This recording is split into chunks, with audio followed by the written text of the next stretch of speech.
Bonjour, nous nous retrouvons aujourd'hui pour évoquer les énergies de la pleine lune en bélier. Cette pleine lune aura lieu à la fin du mois. Ce sera le 29 septembre à 11h57 et ce sera sur le degré 6. Donc, je t'invite à prendre ton thème natal, à repérer le degré 6 sur ton thème et à regarder dans quelle maison il tombe. Parce que cette maison correspond à un domaine de vie, donc la lumière de cette pleine lune mettra vraiment un focus sur ce domaine en particulier. Si tu ne sais pas trouver le degré 6 du bélier, il y a un tuto où je t'aide en fait à te repérer sur ta carte natale, donc je t'invite à le consulter, je te mettrai aussi le lien en description. Et tu as aussi une vidéo avec les mots-clés pour chaque maison astrologique. Comme ça, une fois que tu as trouvé la maison dans laquelle tombe cette pleine lune, eh bien tu auras les mots-clés associés à cette maison. Alors, ceci étant dit, cette pleine lune en bélier, donc tu te doutes bien, tombe dans l'axe bélier-balance, parce que le soleil est en balance et à l'opposé se trouve la lune en bélier. Donc il y a une très forte thématique autour du jeu, le besoin d'exprimer qui nous sommes, notre identité, notre authenticité, laisser comme ça émerger et révéler vraiment qui nous sommes de façon très spontanée, de façon très libre.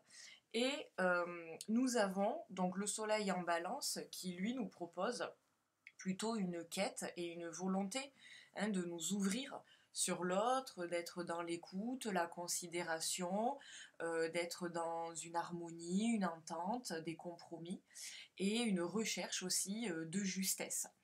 Donc cette thématique bélier-balance, elle vient mettre en avant la thématique des nœuds lunaires qui ont changé de signe le 18 juillet. Bon, je ne sais plus si c'était le 18 juillet, pardon, mais c'était en juillet 2023, donc de cette année. Je crois que c'était le 12 de mémoire. Et, euh, et donc, ils seront sur l'axe Bélier-Balance jusqu'en janvier 2025. Donc, si tu as le temps, je t'invite à écouter la vidéo des nœuds lunaires parce que je t'ai fait une vidéo détaillée sur ces énergies et aussi je te détaille chaque axe. Donc ça te permet aussi de, voilà, de voir comment ça peut résonner en toi et de regarder dans ton thème sur quel axe, sur l'axe par exemple maison 1, maison 7, voilà, sur quel axe ça se trouve dans ton thème natal. Et dans cette vidéo, en fait, je te détaille tous les axes pour bien comprendre comment cela peut t'impacter. Donc, en fait, cette pleine lune vient sublimer cette thématique du jeu et du nous, cette thématique que l'on a pu travailler tout cet été de notre authenticité, de prendre conscience de notre valeur, de renouer vraiment avec l'amour que nous pouvons nous porter, l'estime que nous nous portons aussi. Ça, c'était avec la rétrogradation de Vénus. Je te rappelle qu'elle est directe depuis le 4 septembre. Donc tout cet été, nous avons pu en fait travailler sur cette notion de valeur personnelle, de renouer comme ça avec une confiance et notre authenticité et vouloir bien sûr l'exprimer avec le lion. Et là récemment, nous avons eu la rétrogradation de Mercure en Vierge qui lui nous a permis un petit peu beaucoup, de remanier un petit peu notre vision du monde, notre besoin de maîtrise, de contrôle, de voir aussi comment nous pouvions améliorer notre propre expression, comment nous pouvions aussi nous couper de certains conditionnements, tout comme Vénus qui nous a permis aussi de nous affranchir d'une forme de validation, d'une attente comme ça, d'une validation extérieure pour faire, pour être, voilà, pour rayonner en fait ce que nous voulons. Donc comme ça, on a pu opérer déjà cet été et là en septembre ouais, des détachements. On a pu venir trier certaines choses, trier aussi dans nos relations, carrément. En tout cas, nous avons pu vraiment introspecter de nous à nous, et aussi d'introspecter la façon de comment nous nous positionnons vis-à-vis de l'extérieur. Donc un joli bilan, hein, qui a été opéré cet été. Et puis là, ben, voilà, petite cerise sur le gâteau, on se fait un petit check du je et du nous pour voir justement ce que l'on a pu travailler avec Vénus et avec Mercure, comment, qu'est-ce qui va être mis en fait en lumière avec cette pleine lune. Et un petit peu aussi, on vient clôturer, hein, un cycle. Alors certes, cette lunaison, donc là on est à l'apogée du cycle lunaire, donc on est à 15 jours au moment de la pleine lune en bélier, on sera 15 jours après la nouvelle lune, mais on clôture aussi le cycle qui a commencé ce printemps. Et voilà, peut-être ça peut être intéressant de regarder ce que l'on faisait au printemps là 2023, comment nous étions dans nos relations, dans notre couple, dans nos amitiés, au niveau professionnel, et voir un petit peu le chemin que nous avons parcouru, peut-être regarder si nous avons pu peut-être nous positionner différemment dans certaines situations. Peut-être aussi que nous avons eu des belles prises de conscience qui fait que, ou qui font qu'aujourd'hui on peut justement voir encore mieux euh, ce que l'on veut faire, et surtout la façon dont on veut le faire. Donc c'est intéressant un peu de regarder tout ce processus. Alors, pour cette lunaison, donc du je et du nous, ça peut être intéressant de regarder notre maître du bélier, hein, vu que la pleine lune donc, est en bélier, et notre maître pour ce signe est Mars. Donc Mars, lui, se trouve en balance. Donc il se trouve au final dans le signe opposé à chez lui, ok. Et il se trouve dans le signe donc de la balance, et surtout le signe qui accueille le nœud sud. Donc Mars, qui est au 21 degré, au 21e degré, se trouve en conjonction en fait au nœud sud en balance. Donc ici, euh, je trouve que Mars, malgré son côté dieu de la guerre et un peu bourrin, le fait qu'il soit en balance, je sais bien qu'il n'est pas forcément super à l'aise dans ce signe. Néanmoins, quand l'énergie de la balance est intégrée par Mars, ça peut être très très beau, parce que en fait, je trouve que justement, il nous permet d'agir, hein, Mars, une planète d'action, il nous permet d'agir avec justesse, avec équilibre et avec harmonie. Alors peut-être que justement ce Mars, placé comme ça à côté de ce nœud sud en balance, et donc qui s'oppose, hein, au nœud nord en bélier, et aussi par la même occasion à Chiron, d'accord, en bélier, je trouve qu'ici Mars nous invite vraiment à intégrer de nouvelles postures, euh, alors que ce soit envers nous-mêmes, mais aussi dans nos relations, ok, et d'intégrer des postures vraiment justes, équilibrées, honnêtes, harmonieuses, être justement d'en donner une forme, et une jolie forme, à ce que nous voulons exprimer. C'est-à-dire que tout ce que l'on veut exprimer, rayonner, l'expression vraiment de soi, renouer avec notre identité, parce que Chiron en bélier, on est sur une blessure identitaire. Donc c'est un petit peu renouer avec le j'ai le droit d'exister, je suis présent, euh, je n'ai plus, je n'ai pas à attendre la validation de l'autre pour être surtout qui je suis. Donc ce besoin, hein, cette lune en bélier, tout ce besoin au final d'expression, je trouve que justement Mars nous aide à le, à le concrétiser avec forme. Et pas justement avec brutalité alors brutalité, on se comprend, dans le sens où le bélier peut avoir un côté un petit peu brut de décoffrage, un peu cash, un peu, voilà, il peut parfois manquer voilà, de considération. Et Mars en balance nous dit, tu es capable en fait de t'exprimer avec une jolie forme, en sachant mettre des rondeurs. Tu peux le faire dans le compromis. Tu peux poser tes limites, en fait, euh, tout en y mettant les formes, sans blesser personne, en étant toi-même, en étant avec une posture alignée, sans écrabouiller ce qu'il y a autour de toi. Et j'aime Mars en balance pour ça, parce qu'en fait, Mars peut, sous ses airs de bourrin, je pense, peut avoir, je dirais, beaucoup de subtilité.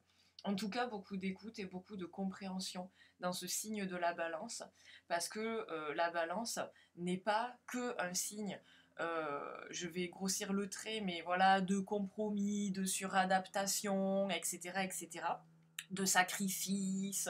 Oui, bien sûr, elle peut être comme ça, mais quand le curseur, à mon sens, est placé au bon endroit, on peut justement, avec la balance, être sur une empathie, une écoute et un dialogue vraiment qui est juste et où tout le monde, euh, entre guillemets, compréhensible et intelligible et intelligent aussi dans son fonctionnement. Donc justement, une pleine lune qui nous dit, voilà, révèle-toi, sois dans ton jeu, mais, mais justement, rayonne-le avec cette finesse balance, avec cette écoute, cette douceur dont on est porteur, hein, et justement de faire passer nos limites et nos désirs et nos envies de façon claire, de façon juste, tout en considérant l'autre. Et je pense que là, c'est un joli challenge qui nous est proposé. Et justement, peut-être sortir d'une peur du conflit et aussi sortir peut-être d'une attitude qui peut parfois être trop tranchée. Euh, voilà, il y a plusieurs aspects. Je ne veux pas te faire trop long. Donc en tout cas, pour te dire qu'il y a plusieurs aspects qui abondent bien sûr dans ce sens, sinon je ne te dirai pas cela. Dans le sens où Mars, tu vois, est un sextile à Vénus, donc on est vraiment aligné ici sur nos valeurs, ce que l'on a travaillé cet été, la valeur de soi, l'amour de soi, mais aussi l'amour que l'on porte à l'autre, l'attention. Le lion, on est dans le cœur, dans l'amour, donc on est aussi donc l'amour envers nous-mêmes, mais aussi l'amour que l'on veut véhiculer dans nos relations. Et donc un petit peu, ici, on veut trouver un équilibre dans nos relations et dans l'amour que l'on se porte et que l'on porte aussi à l'autre. Avec Vénus, tu vois, Vénus, elle, est au carré d'Uranus.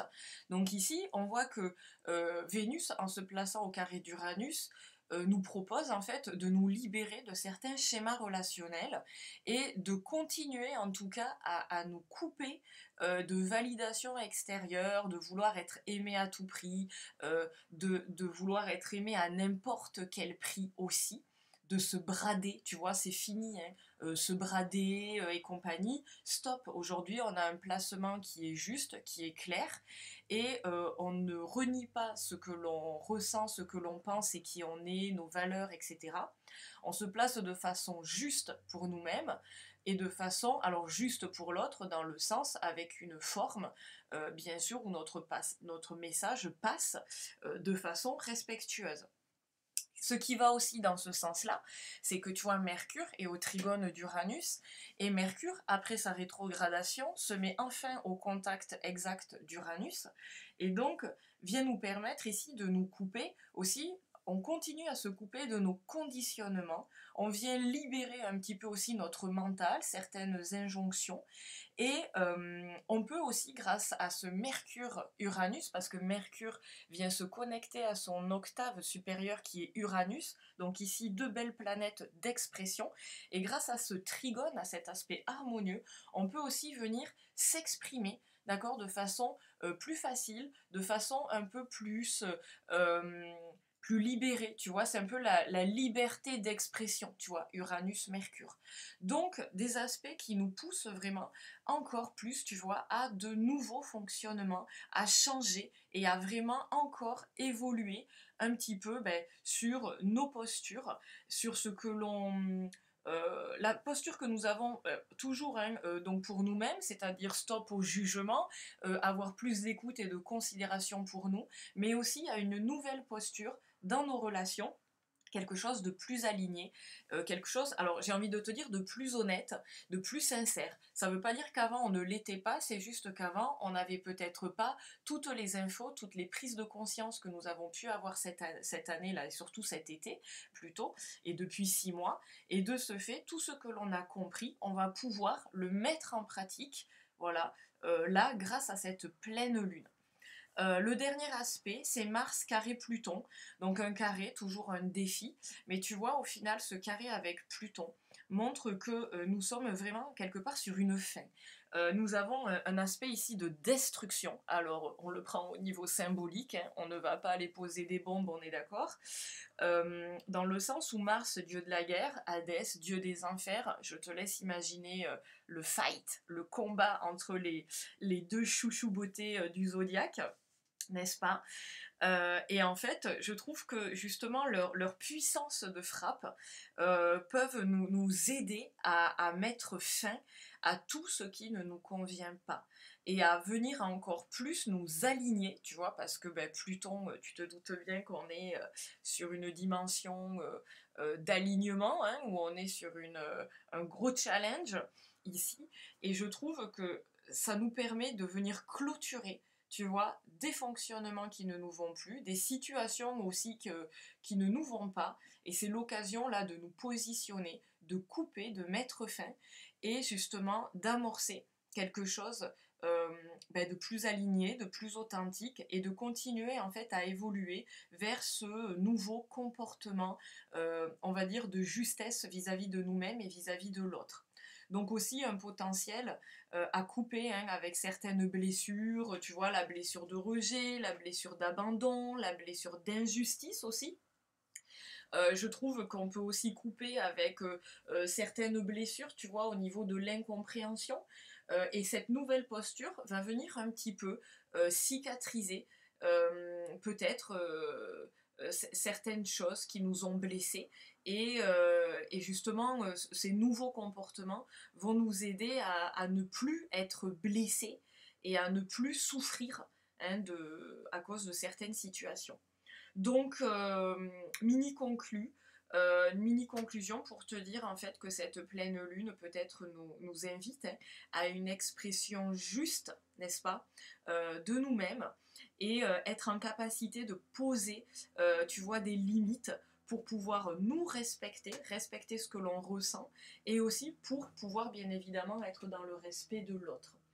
Je trouve que c'est une pleine lune hyper sympa, alors qui va être certes challengeante parce qu'elle vient clôturer vraiment cet été et une période d'introspection forte où il y a eu peut-être beaucoup de remous. En tout cas, je trouve que ça vient un petit peu, malgré le challenge, sublimer un travail euh, que nous avons osé faire et des défis que nous avons osé relever. Donc voilà, l'occasion de mieux nous retrouver et aussi de mieux nous intégrer au final dans nos relations et dans un collectif. Je te remercie pour ton écoute, je vais m'arrêter ici. Je te souhaite une très belle pleine lune et eh bien on se dit à très bientôt pour de nouvelles aventures cosmiques. À bientôt!